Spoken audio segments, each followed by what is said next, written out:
Welcome to the Learn True Health podcast. I'm your host, Ashley James. This is episode 105. Well, today we have a guest who is a specialist that helps people with a topic that is near and dear to my heart. Lisa Goldberg has been an expert in this industry for over 16 years, helping people to end emotional eating and yo-yo dieting. I'm so excited, Lisa, to have you on the show because I know you have so much to share today on what we can do to end the madness. Welcome to the show. Yeah, thank you so much, Ashley. I'm so happy to be here. I'd love for you to start by sharing your background. You have an extensive background, and we have a lot of health coaches on the show, but you have some wonderful credentials I'd love for you to share, and I'd also love for you to share your story and what led you to want to choose this path. Oh, yeah, excellent. So I actually, health and wellness and being a nutritionist is, I don't even know if I want to say if it's a second or a third career. I was actually, started my life in the retail marketing field. But I really loved, after having, struggled with my weight for a period of time is when I kind of really began to be interested in health and wellness. So I have a master's degree in clinical nutrition, and I am licensed by New York State, and I've also have a certification from the American College of Nutrition. And so, my story really is that, like many women, when I got to college and, everything was kind of like no holds barred and you weren't living and being fed by your parents anymore, I, in the blink of an eye, gained, for me, it was more like the freshman 20 than the freshman 15. And it was really just, it was kind of really overwhelming to me because I gained the weight really, really quickly. In the first 2 months I was up at school, I had put on the weight that when I went home for Thanksgiving, my mom was like, "What happened to you? What happened to you?"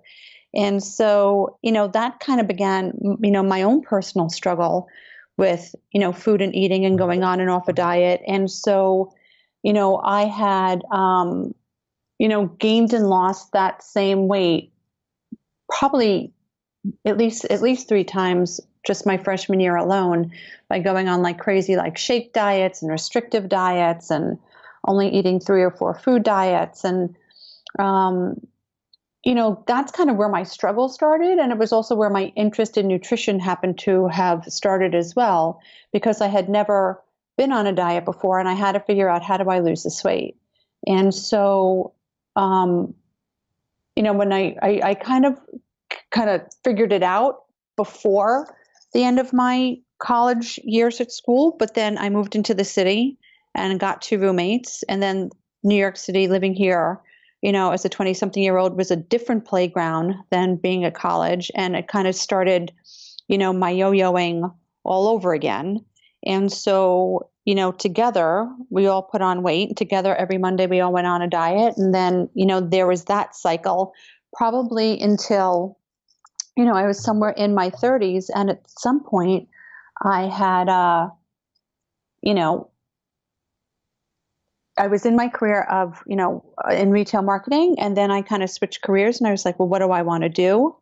And so I decided that I initially went back to be a personal trainer because somebody that I had worked with in the marketing industry owned Equinox, and she gave me a job and I became certified as a trainer there. And then after a few years of personal training is when I decided I was going to go back and get my degree in nutrition, because being a personal trainer, I spent a lot of time giving out nutrition advice. But I really decided that nutrition was my passion. And so I went back there. And then I actually, when I was done with my degree, my intention was to start my private practice, but I had an opportunity to be the nutritionist on the floor of the New York Stock Exchange. Wow. Yeah. How And does that then, work? well, it's just, somebody knew somebody, and there was somebody who was, doing nutrition on the floor, and she was leaving, and she was looking for somebody to, take over her position because, being in that industry, there was a lot of people who just they stand all day, they trade all day. It was a high stress environment, mostly men, but some women.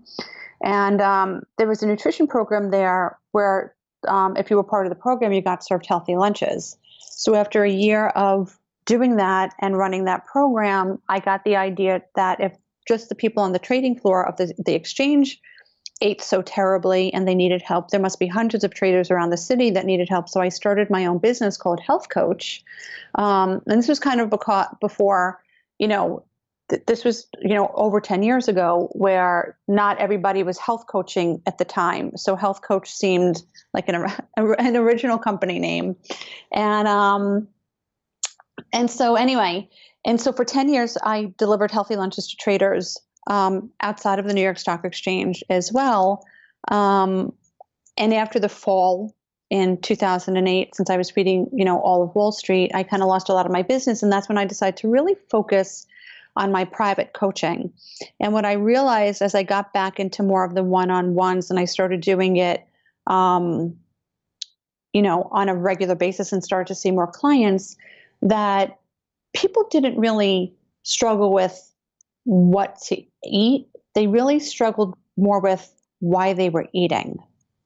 And so my focus began to really be on habit, behavior, and mindset change, and kind of helping people break their patterns that they have around food and eating. Because, as I started to get to know the clients, and especially on the initial consultation, I found out just how many diets this client had been on, or maybe they had seen 2 or 3 other nutritionists before me. And now here they are struggling with weight once again. So I knew there was just something more than eat this, not that, worry about your protein and your carbohydrates and how many calories you're eating. And as I began to do this, and I've really been, I'd say for the last 3 years since I closed down the lunch business, just so many people come to me because they know they need to do something different other than just go on another diet.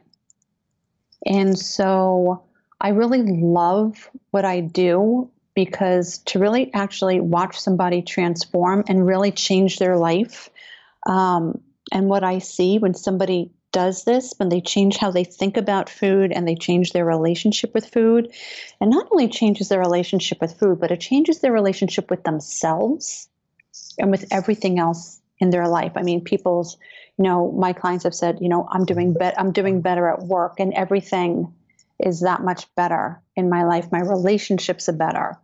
And so, it's kind of like doing more of the inner work. Because like I've said to a lot of my clients, you don't need me to tell you how to eat well. You've been on enough diets that you know what healthy eating looks like. You need me to get you through the rough spots when life gets in the way and the obstacles and the challenges occur, and you want to eat your feelings. And that's the stuff that people really need the most help with.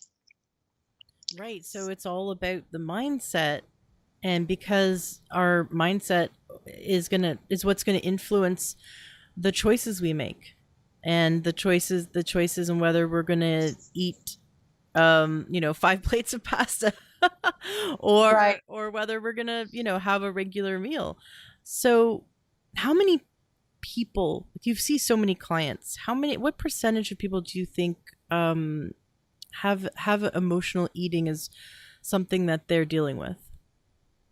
Well, I'd say for the clients that I see, it's close to 100%. And just recently, I started working with a client that she didn't emotionally eat. She was kind of afraid to eat because she dieted all her life, and so she had the dieter's mentality of I can't eat carbs and I can't eat this, and she was eating a lot of the processed, low-fat, low-carb food. Because she was afraid to eat any other way, because she thought eating those things would make her gain weight. So that was actually like a bit of a change for me, but nonetheless, it was a type of emotional eating that was different. But I'd say all of the people that I work with, or I'd say a good 90%. I mean, there are some people, since I am a clinical nutritionist, that come because they have some like health issues or chronic conditions that they want to address. But the majority, I'd say a good 90% of the clients that work with me is because they know they struggle, and it's not about it's not about the diet. It's not about opening the book and finding the new diet plan that's going to help them work with it. And the truth is, I think